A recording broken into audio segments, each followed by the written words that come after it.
Hey everybody, this is Eric Clark's Travel Videos. I wanted to talk to you about trains and tickets. So I rode a bus today and I got it stamped and validated, and I'm so glad I did. They did an emergency stop and let a bunch of people on, 4 different people actually, and they went up and down and checked tickets. Well, one lady didn't have a ticket, or she didn't validate it or something, but they gave her I'm going to say a $200 or a $400 fine. I asked the guy how much it was, and he said I think it depended on whether they validated or just didn't have a ticket at all. So it was pretty important.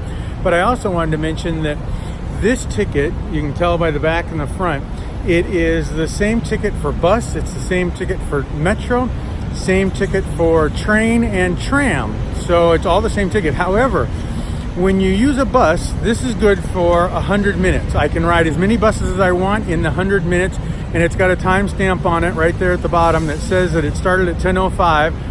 And so for 100 minutes I can ride. If I go to a tram, which is like a train above ground, but not a train, a tram, I can ride that as many times as I want to in the 100 minutes.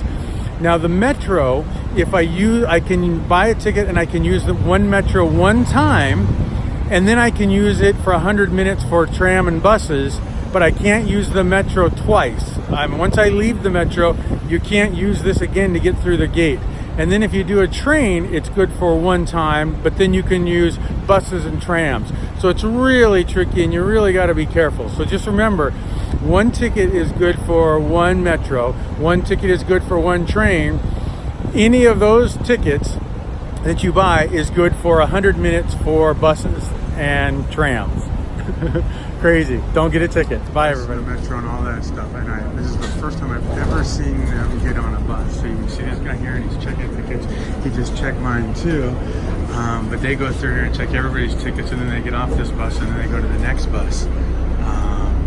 And so I think it's like a $200 fine or a $400 fine if you don't have a ticket. So make sure you always have your ticket, and you have to validate it. You see the little machine right here? You stick your ticket in the top there, and that's how you validate your ticket.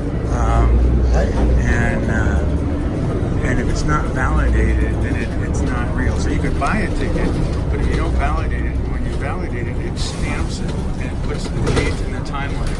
It's good for 100 minutes, and so you have to make sure that you validate your ticket, or you're going to get a ticket. So that's it. Thanks for coming to Rome, everybody. Bye-bye. Right there just got a ticket. So it's your ticket right there. So she didn't have the ticket with her. It didn't validate it. So now she gets a fine. And so it's pretty important you validate this. You're looking at it right now. So it's pretty critical stuff. I mean, for $1.50 you could end up paying $200 or $400. So it's certainly important to do. Cool. Okay, everybody, more important reasons why you need to validate your ticket and buy your ticket. Bye-bye.